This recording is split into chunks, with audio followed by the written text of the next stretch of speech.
नमस्कार दोस्तों। आज के इस एक्सप्लेनर में हम एक बेहद ही शानदार ऐतिहासिक सफर पर चलने वाले हैं। हम बात करेंगे एक ऐसे प्राचीन विश्वविद्यालय की जिसने पूरे एशिया के बौद्धिक ढांचे की नींव रखी थी। ये सिर्फ कुछ पुरानी ईंटों या खंडहरों की कहानी नहीं है, बल्कि ज्ञान के एक ऐसे विशाल साम्राज्य की कहानी है जिसका उदय, उसका पतन और अब उसका पुनर्जन्म अपने आप में किसी महाकाव्य से कम नहीं है। चलिए शुरू करते हैं।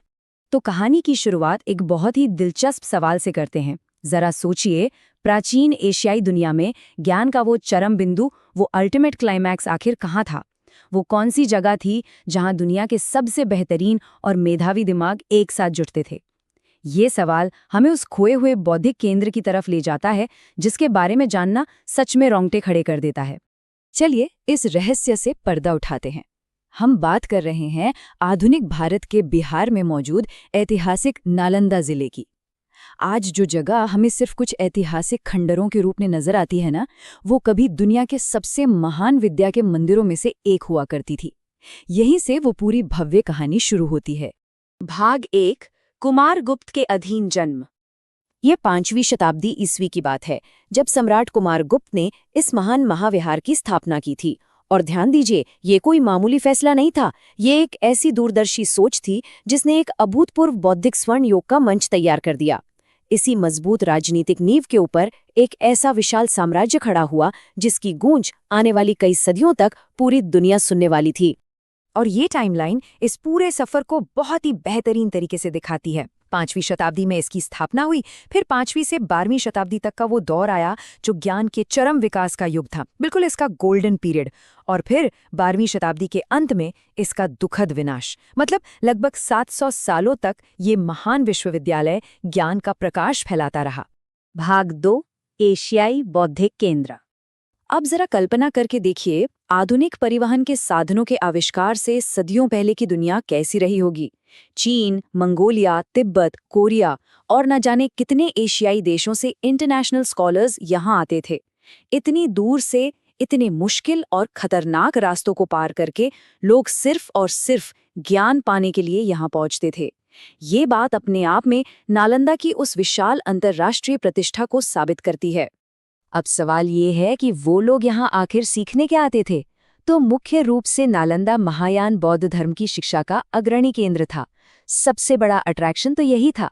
लेकिन बात सिर्फ धर्म तक ही सीमित नहीं थी। यहाँ शिक्षा के कई अन्य विविध और कॉम्प्लेक्स विषय भी पढ़ाए जाते थे। एक ही जगह पर इतने सारे विषयों की गहराई मिलना सच में अद्भुत था। और हाँ, यहाँ जो शिक्षा का स्तर था ना, वो एकदम टॉप नॉच था। इस महाविहार में सिर्फ पहुंच जाना ही काफी नहीं था। इसे प्राचीन काल की एक आईवी लीग मान सकते हैं, जहां एडमिशन मिलना ही बहुत बड़े सम्मान की बात थी।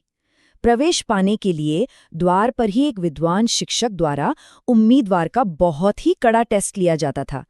ये मुश्किल प्रक्रिया बताती है कि यहाँ योग्यता और नॉलेज के साथ कभी कोई समझौता नहीं होता था। भाग 3, दुखद विनाश। 12वीं शताब्दी के अंत तक आते आते ज्ञान के इस शांत और पवित्र मंदिर में एक आक्रमणकारी आधमका, बख्तियार खिलजी। और इसी के साथ कई शताब्दियों से चली आ रही वो पूरी एशियाई शिक्षा और ज्ञान की महान परंपरा अचानक से और बेहद हिंसक तरीके से रुक गई। इतिहास का ये वो काला दिन था जब ज्ञान की इतनी लंबी यात्रा पर अचानक ब्रेक लग गया। इस आक्रमण का जो अंजाम हुआ वो बेहद विनाशकारी और खौफनाक था। मठों को पूरी तरह मलबे में तब्दील कर दिया गया। वहां रहने वाले मासूम भिक्षुओं की बेरहमी से हत्या कर दी गई और उस अमूल्य लाइब्रेरी को आग के हवाले कर दिया गया जिसमें सदियों का ज्ञान छिपा था। ये एक ऐसा नुकसान था जिसकी भरपाई शायद कभी नहीं की जा सकती। उपसंहार, विरासत का पुनर्जन्म। लेकिन ये जगह केवल कुछ टूटे हुए खंडरों तक सीमित नहीं है, बल्कि ये एशियाई एकता और ताकत का एक महान प्रतीक है।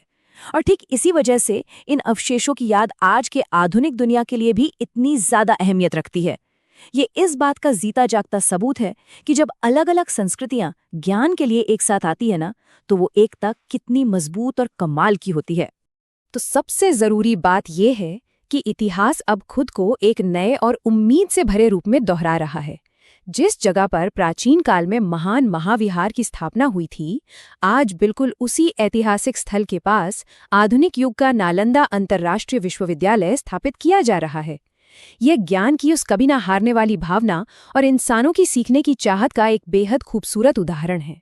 इतिहास को करीब से महसूस करने और ज्ञान के इस पुनर्जीवित प्रतीक को अपनी आंखों से देखने के लिए यहाँ पहुंचना काफी आसान है। सबसे नजदीकी एयरपोर्ट पटना है, जो यहाँ से करीब 110 किलोमीटर दूर है। और अगर सड़क मार्ग की बात करें तो सबसे करीबी शहर राजगीर है, जो नालंदा से बस 15 किलोमीटर की दूरी पर है। खैर, हमारा ये आज का एक्सप्लेनर अब यहीं खत्म होता है, लेकिन जाते जाते एक बहुत ही गहरा सवाल छोड़े जा रहा हूँ।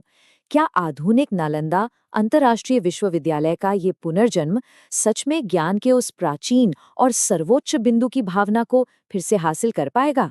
इस बारे में जरूर सोचिएगा। इस ऐतिहासिक यात्रा में हमारे साथ शामिल होने के लिए बहुत बहुत धन्यवाद।